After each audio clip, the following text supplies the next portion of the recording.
Hi everybody, Matthew Anderson here, Anderson Studios. In this video, we're going to talk about watercolor brushes. There are so many kinds of brushes that you can buy, natural hair, synthetic, natural synthetic blends. You've got flats, rounds, mops, fans, or a ton of different kinds of brushes. Basically, it comes down to how you work and what kind of effects you want to achieve, what kind of paintings you do.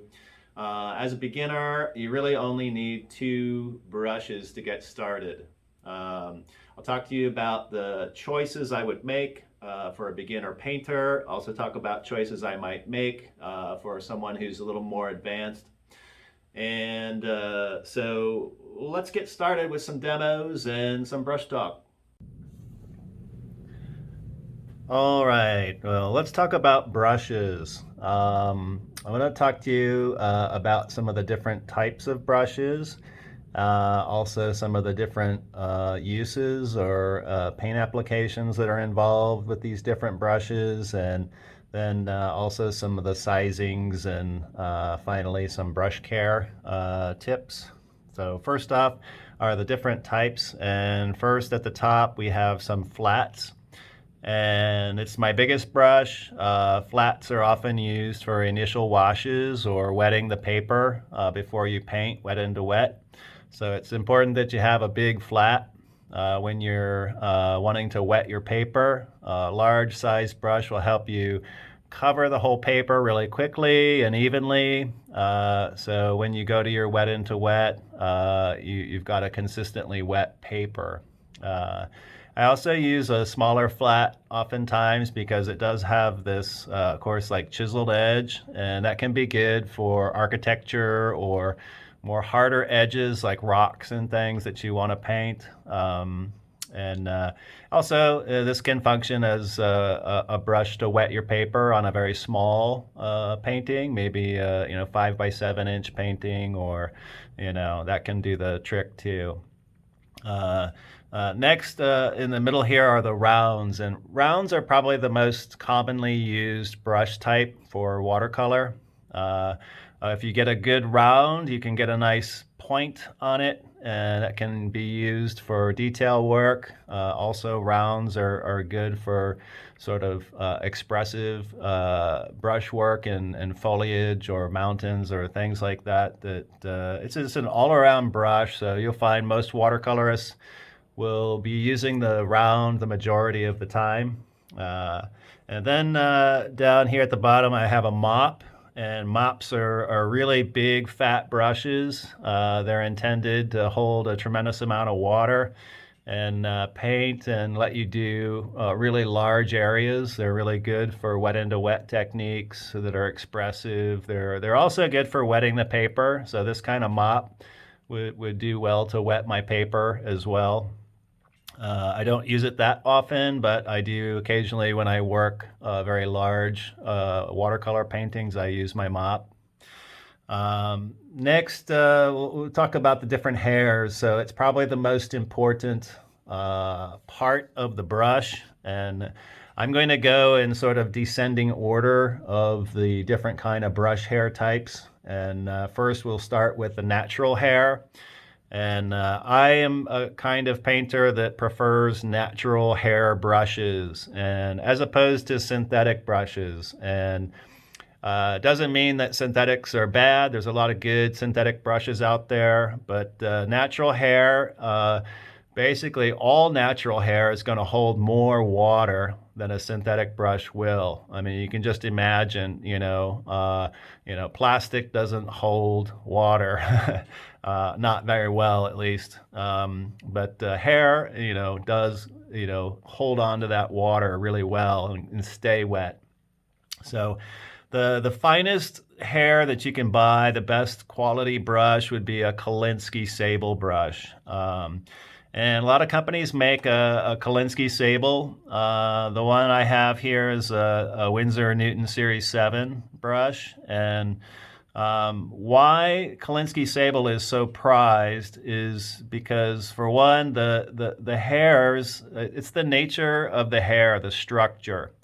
And so sable hair has a more porous kind of structure, and so that all those pores hold a lot of water. And that is a really important thing when you're painting. So when you load your brush, it's got much more water and paint in it. It allows you to paint for a longer time before you have to reload your brush and go back to your painting. Uh, so that saves you some time. It also, the hairs are sort of prized because of their snap. They tend to snap back to their original shape quite easily. So when I'm painting, I go back and I get my brush wet so you can kind of see if I kind of pull it like that and snaps back to its shape and keeps its point pretty well. So those reasons are why the high quality brushes are made of Kolinsky sable. You will pay, of course, you have to pay for quality. And a brush like this, this size, this is a size 7 brush, and this would be about $100. You can buy this same size brush with Kolinsky sable from other companies too. I like Winsor & Newton. I'm sort of partial to that company. I've used many of their products, so I'm just kind of a Winsor & Newton person. But maybe it's because they're one of the oldest companies and they're traditionally a watercolor company. So, but anyway, if you bought a Kolinsky sable from like Escoda or the Dick Blick series or Princeton, those ones are going to be, maybe 60% of the cost or 70% of the cost. You can get a much cheaper, high quality brush from other companies. But what sort of also prized about these Series 7 brushes is that they're all handmade. So that's what you're paying for.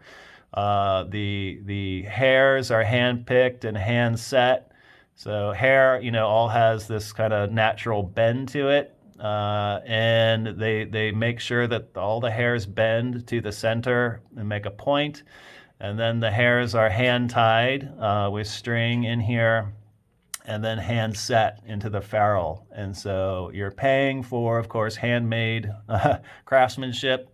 And these are really super brushes. So the other sable brushes that you can get from other companies are not usually handmade, and that's why you're saving money on those. Next down, you have basic sable. Kolinsky sable is the higher quality, and then there's red sable or basically just sable. And I don't have any here. But I have in the past used them, and they're certainly fine brushes. Regular sable is just slightly cheaper than Kolinsky sable, so you could save some money there. Going on down, we have squirrel hair. Squirrel is a very commonly used hair for watercolor brushes. I have a couple brushes that are squirrel. This round here, which is a number 14 round. And this is made by Barbara, which I believe is a Japanese company. It says Sri Lanka here, but I think it's actually a Japanese company. This is a Series 70R, number 14. It's a really big round. And why I have a squirrel hair is because squirrel is a lot cheaper. If I bought a round in Kolinsky sable at that size, I'm looking at about $300. So that's just out of my price range. And I don't have any use for really, when I have this large a brush, I'm usually not painting any detail. I don't need a fine point. I'm really filling in larger areas or doing more expressive brush work. Squirrel is soft. It doesn't maintain its shape. Once it gets wet, and I'll wet this brush for you, and you can see it does have a little bit of a point to it. Not much, but it doesn't maintain it. Once it's wet, it's going to be so soft, and it's not going to, you can see it's already sort of, separating a little bit, and it just doesn't hold the shape that a sable brush will. But it does hold quite a bit of water, and if you're painting areas like clouds and things, these are really good because they don't have a point, and you're not going to get any sharp points in your brush work. I like a squirrel brush actually for that purpose of like clouds and things. Um, the mops are often made of squirrel too, so you usually see it labeled even as squirrel mop. Um, and so squirrel hair is really soft, like I said, for this one. Cheaper, and it's still a little bit expensive though, as far as the hairs go. I'm just saying it's cheaper than the Kolinsky, but these mops are great for big expressive areas. These are also good for wetting your paper. It can wet the whole paper really quickly. There's so much water in here.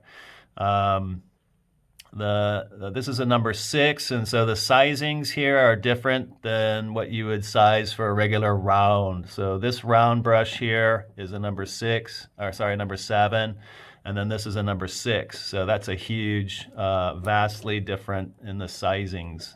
So when you go to buy a mop brush, make sure you check the actual size. It's best to go into the store to buy these brushes anyway, so you can see the actual sizes of them.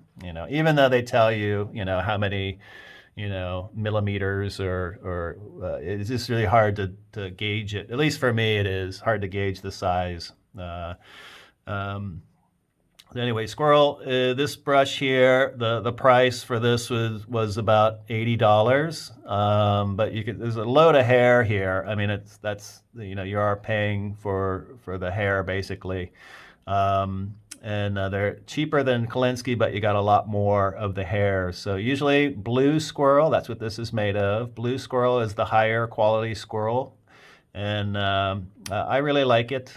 This is just the basic squirrel hair for this brush. And it's blue squirrel is a little bit softer than the regular squirrel. Then we go down to ox hair. And ox hair, this flat brush is made of ox hair. And as I mentioned before about synthetics, when I go to larger and larger brushes, I go to cheaper hair quality. And ox is at the low end of cost for watercolor brushes. Ox hair has some good characteristics though. The good points has a good snap to it. It has retains its shape well and it lasts well over time. The downside is that the hairs sometimes will stray and not keep their shape over years. So you're going to get occasionally I have to cut off a hair here because it went astray or it lost its shape. So it doesn't really hold up great over a long time. My brush is damaged. I'll talk about that in a minute, what happened to that. But anyway, ox hair does hold a lot of water, and it will really function well in a larger brush. This brush, I can't remember. This was the first brush I bought, so I don't remember the price. This is a Winsor Newton ox hair. I don't know the series. That's worn off from years of painting. And I don't think they make this anymore, but I think it was a series 623, I want to say, but I don't remember. I bought this in about 1984, so there you go. I'm revealing my age too. So anyway, it's been a great brush. I still use it, and I like the function of ox hair too for flat washes, and it functions well for big areas. There is also goat hair. I don't have any goat hair brushes, but that's on the very low end of the cost range and also performance range. Goat's not porous. It's a little harder brush bristle. And oftentimes you'll find like an ox goat blend, or you'll find other blends too to make the brushes more economical. So you can buy a Kolinsky Sable blend with synthetic, and that can save you money. And some of those brushes perform quite well. You can get a number of different blends, and those can do well, but they just basically bridge the gap between performance levels. The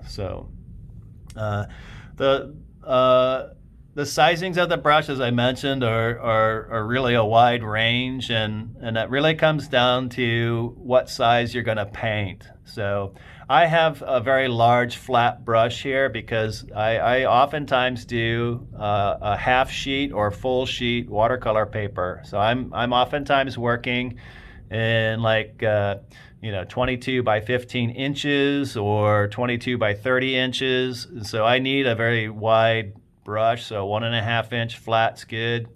If I was working like this brush mat size, this flat's perfectly fine for wetting the paper and doing a lot of any flat work I need to do. Same goes for the rounds. You don't need this large of a round if you're working on a 10 by 14 sheet of paper. This is going to be a bigger brush than you need because you're going to have smaller areas to cover, and this is going to get clumsy and working smaller areas. And so I would go to this brush I use on a painting that's this brush mat size, or even up to like I said, almost a half sheet. I'll keep using this size brush for a lot of my work. So it really depends on what size you're painting. Also, it depends on what kind of painting you do. If you do a lot of detail work, you're going to want a brush with a nice fine point. If you're more expressive in your painting, this is not necessary. You could use a cheaper quality brush that doesn't have such a sharp point. If you need to save a lot of money, you can buy all synthetic and use all synthetic. And many people are happy just using synthetic. Talk a little bit about the brush care, and you want to make sure that you're taking care of your brushes over the years you have them. You'll have your brushes your whole life if you take care of them. And I'll just mention a little bit about what happened to this brush. And I had this brush since I first started taking watercolor classes. So when I was a high school student, I used to take classes from this old guy at an art supply store, and he's a really wonderful guy. He taught me a lot. And when I bought this brush, I wasn't really well informed about how to care for it. And so what I did was what I think a lot of students do, I've seen students do, is put my brush into my water cup while I'm not using it. And so what happened is the water got down into the ferrule here, and then it damaged the wood, and therefore also it lost the connection here. The glue basically dissolved over time too, and that's what happened to my brush. So you never want to leave your brush in your water cup. The second reason you don't want to do this is that when it's at the bottom of your cup, it's going to bend. And if you leave it there for a couple hours, it will keep that bend, and it will be really difficult to ever get your brush back to its original shape. So you want to usually, after I am using my paint, my brushes, I lay them flat to dry, and this is a brush mat, so air can get under it. It's not, sitting on a solid table. You don't want to wash your brush and then put it into your cup like that, because the same problem will happen. You'll get the water from your bristles will go down in here into the ferrule and then damage the glue and the wood handle. So you want to avoid that situation. So after you clean your brushes, just lay them flat to dry. And then cleaning your brush, you want to never use soap or any kind of cleaning fluid. There are brush cleaning fluids, and those are not for watercolor brushes. Those are for oil or acrylic brushes. It's very toxic to the hairs. It will damage them. Soap will damage your hairs too. So if you just think about, if you washed your hair with soap, what are the effects? It's going to be really dry and brittle, and the same will happen to your brushes. So you don't want to use any soap. Just use clean water. After you've cleaned your brush and wet, just reshape it into the point, and then just lay it flat and let it dry. And then after it's dry, you can store them in your cup or can or wherever you store your brushes. These little drying mats are really like travel cases where they roll up. I can just roll this up and then tie it together, and then, you know, transport my brushes outside if I want to paint in the field, or if I'm, you know, going somewhere. So these are really cheap. You can buy, this is actually for Oriental style painting, so like calligraphy. So I have, and I do this too, I do some calligraphy and some Oriental style painting, and that's where I got this mat, was from a shop that sells these kind of brushes. So you can buy these too on any art supply store. If you go to the section where they have Oriental painting supplies, and you get these mats. I've got a few of them because I use them for oil and acrylic and watercolor. I have different ones for my different brushes. Then lastly, on brush care, you want to be really careful when you buy a new brush. So if you buy a new brush, and this is a little cheapy brush that I have, but it does have a little plastic sort of protector on here, and when you take that off, you'll find that the brushes are really stiff. Usually brushes have been coated with some gum arabic. Gum arabic is the binder medium that's in watercolor paint, and they just put it on there and shape the brush and then store it. And that's just to keep the point and the shape of the bristles. So when you buy a new brush, you don't want to bend the bristles right away. You want to put it in water a little bit, and then gently massage after about a minute of the water sitting. Just gently massage it, and you'll feel the kind of sticky gum arabic in there. And then once it gets a little softened up, you can rinse it out again, and then you can paint with it. You don't have to worry about the gum arabic if you paint, because it's the same material that's in your watercolor paint. That's what's used as what we call the binder, what connects the pigment to make the paint. So it's not bad for your watercolors. I actually have gum arabic, and I'll demonstrate in another video how you can add gum arabic to paints and get some certain effects with it. So anyway, that's some kind of brush care tips. So when you go out to buy your brushes, you don't need to buy a lot. All you need to begin with is one flat and one round. That's all you really need.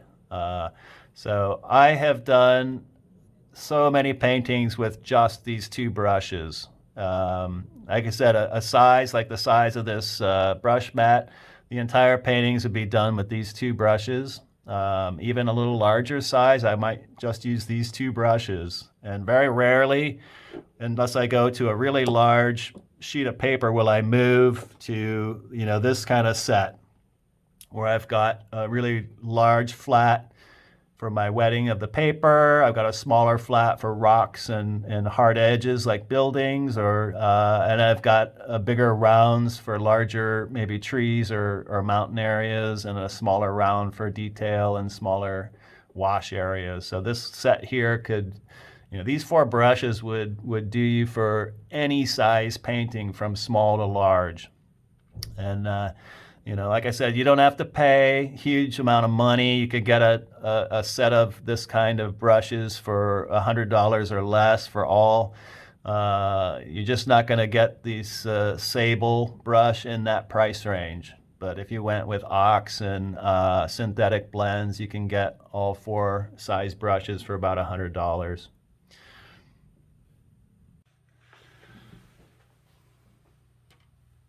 Okay, first up is the Winsor & Newton Kolinsky Sable. This is the Series 7 brush, and the size of this is a number 7. It's a 7 round, so the shape.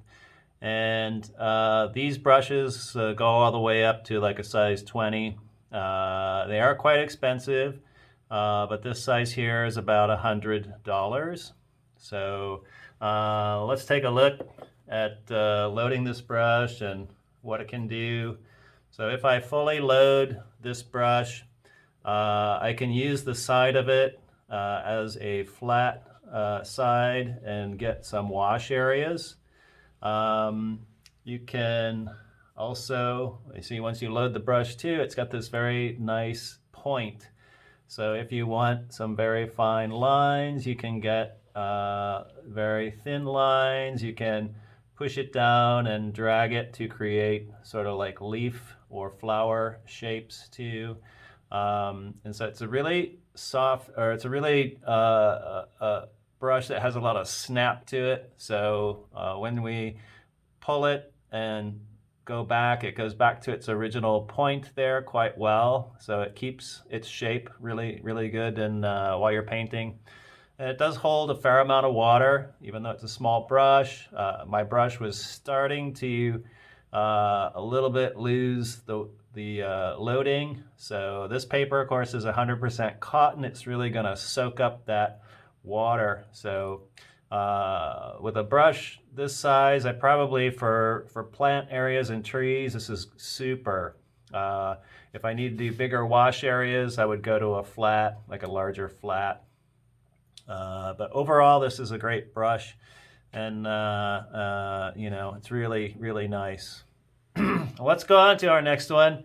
I'll show you another round, and then we'll skip down to a squirrel round. And so this one is the Barbara. It's a Series 70R, and this is a number 14. So it's a really large round. This is a squirrel brush hair, so it's going to really soak up a lot of water, but it doesn't really have a fine point to it. So even when I get this wet and really load it up, it's gonna be great for big areas, but not so good for any detail work. So if we really sop this up and load it up, you're gonna see how much paint this is gonna have in it. So if I go across this 100% cotton paper, it doesn't start to run out until a little bit later than my Kolinsky Sable brush. As you see, it loses its shape as we paint with it, so it doesn't quite have the snap, and it's a little flat on edge there. You can see it's taken the shape from where I painted. If I turn it on the edge and paint the other way, it's gonna, you know, lose the shape to it. But like I said, I like it because it's good for cloud areas. If I'm doing skies and I want to push it around, I don't get any points. Like I might get a point with the pointed sable brush. So it has some really nice sort of characteristics to it. And when you're doing your clouds, you can, you know, rinse your brush out a little bit and go back in and scrub out some areas. And so it works quite well as kind of mopping up, and we'll find that that's what the mops are made of too. So it is quite a handy brush to have, and I really like this brush for big areas. So I'll use this for many purposes, but it's very soft. It's less expensive, but it's a good brush for big kind of expressive areas. Then I'm going to go down to my mop, and this is a squirrel mop. So I'll show you a couple mops I have. I have a very large one, and then a smaller mop. It's a number 6, and then a number 2. And so this huge mop here, I mentioned earlier that I'll use it for wetting the paper or for skies. So you're going to see how much water and paint that this thing can really soak up. So let me get it loaded up here and show you how much this thing can hold.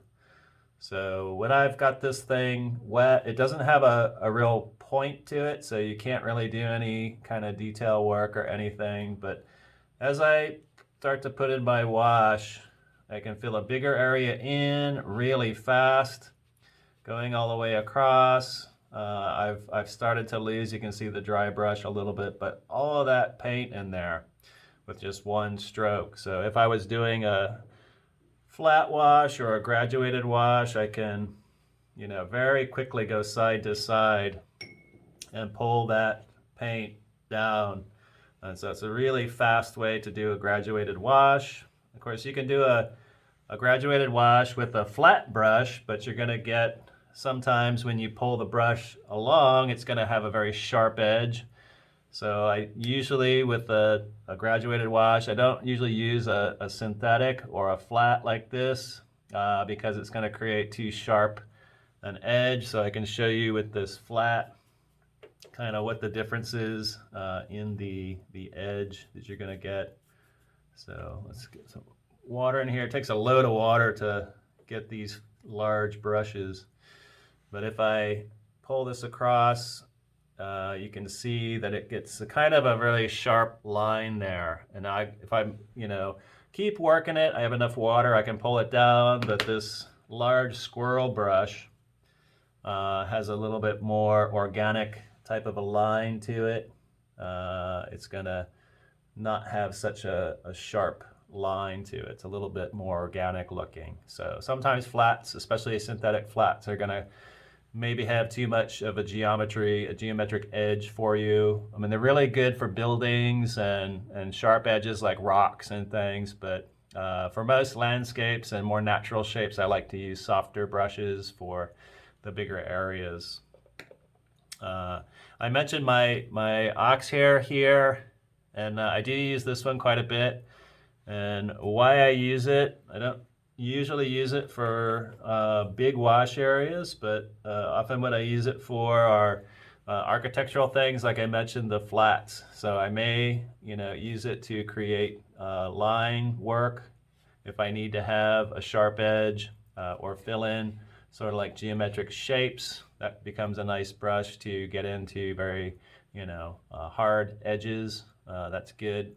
You can use it when I use small papers. I'll use it to, make a wash or a flat wash. It's just going to take a little bit more, a few more passes to get the wash in there, but you can get a pretty quick area. You can see this small 3/4 inch brush was able to, cover that big area. So it's really important in watercolor that you can cover your whole area in the same sort of time frame, that you're not slowly filling in an area. So you could see as I did this, I went side to side. I didn't scrub it. I was doing that here just to get the paint out of the brush, but it's usually a side to side or just a one stroke, or another one. That's the name of this brush, actually, one stroke. And so this is kind of process of filling in the area and then a consistent area. Some other brushes I have here, I do have some very small rounds here. This is a number 2 Kolinsky Sable round. And the reason I have this and why I might use it is because I want to get maybe a really good thin line that's consistent. And because these are Kolinsky Sable, they really hold a lot of water and paint. So if I wanted to do, a line, I can pretty much do one all the way across. Of course, if I put more paint in here, I'd get a finer line. But it also allows you for some detail work in small areas. If you were wanting to have little marks, you can get quite small with it. And it holds so much paint. I didn't load it again. It just keeps, you can continue and continue with it. If I was going to use a little brush that was a synthetic brush like this, it won't hold as much paint as my natural hair here will hold. So synthetics can be good because you can get very sharp points to the brushes, but they don't hold much water. So that's the downside to a synthetic brush.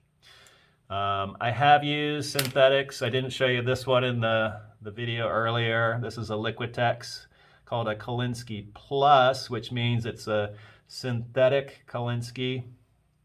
It's not actual Kolinsky hair. It's made to perform like a Kolinsky brush. But I have used this for so many years that it's really worn. So it doesn't really have a great point anymore.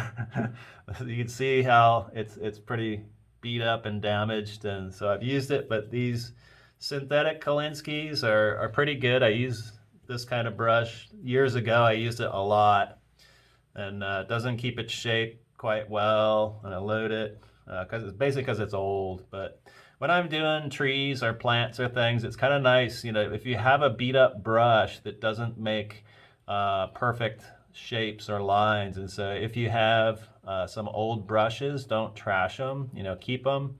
And then they are sometimes very good for doing foliage or things that are very natural where you don't want to repeat the same shape. So those are good. And lastly, I'm going to just show you a couple other brushes. And one of these I'm going to show you is actually not a watercolor brush. And this is an oil brush. And you don't want to use oil to paint watercolor with because it really doesn't hold any water. So if I was to load this brush up and paint with it, you can see it basically, you can hear the friction of the paper. It's not really, I had to really push hard to get the paint out. If I do this, it just doesn't hold much paint, and it's really scrubbing the paper because these bristles are made of hog hair, and hog hair is really hard, and it's really made for oil paint or acrylic paint to push, paint that's almost like peanut butter or toothpaste. But I do use this when I want to lift out some color. So this is a really effective tool. If you want to lift out, that sometimes requires some scrubbing. So if I want to lift an area out, say I want to first wet an area and let that water sit for a minute. Of course, my paint's really almost wet still, so I can go quickly. And if I just squeegee out all the water from this, I can basically use this as an eraser and scrub out some of the paint. So this kind of brush can kind of be nice for that sort of effect.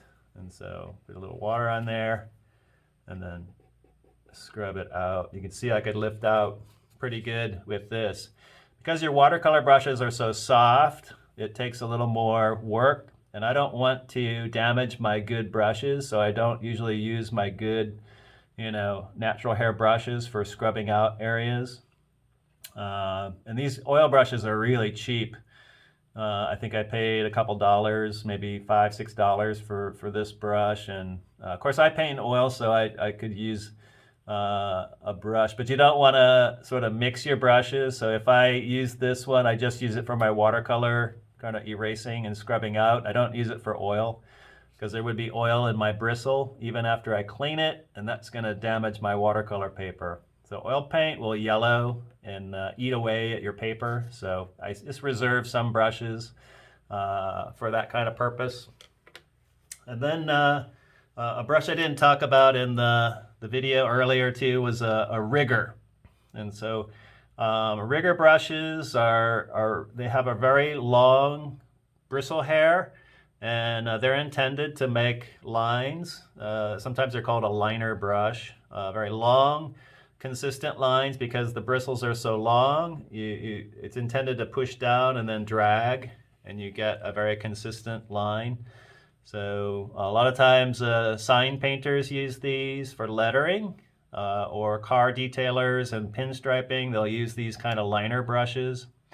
And if we just get some water in this and some color, and you basically just push it down and you can drag it. Of course, I didn't fully load it, but you can keep going with it because it's got quite a bit of paint in there still.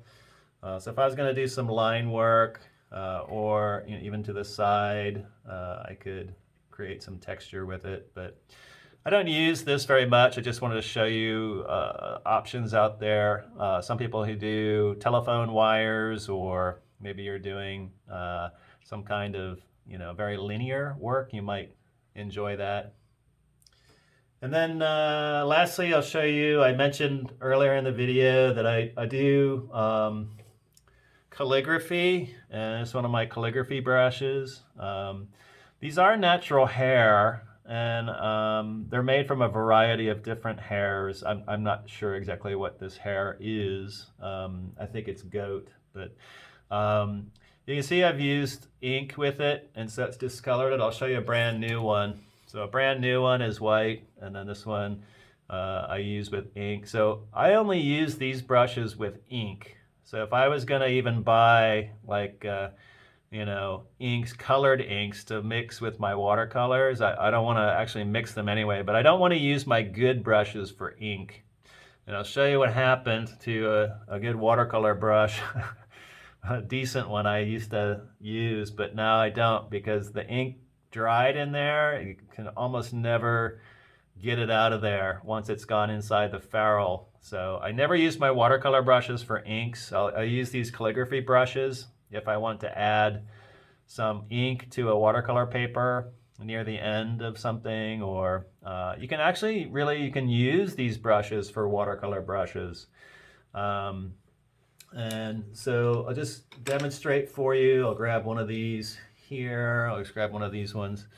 And they're not really meant to be soaking wet. Usually the ink is the majority of your liquid, but you do mix the ink with water. And you can use these and get some nice effects. There's a range of prices for these, but they can be nice for maybe, like I was saying, for foliage, tree work, or bushes and things. And so because they don't have a real strong hair or keep their shape very well, you can kind of pull them apart a little bit and get some funny other textures to them. So these are kind of fun to use, I think. Synthetics, I show you that flat synthetic, and here's a real cheap one. And so, I mean, you don't have to go out and even buy high quality synthetics. If I get this brush wet, and this is a full synthetic, and I got a whole set of these for like $6.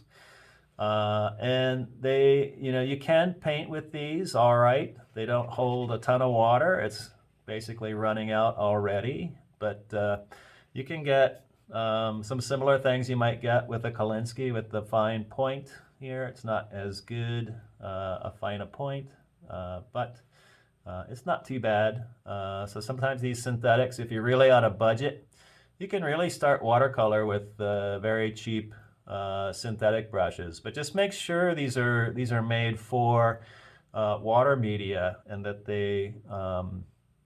that they're at least a decent enough quality. They're not going to fall apart. You don't want crafting brushes or like children's play brushes, but you don't have to use super expensive brushes.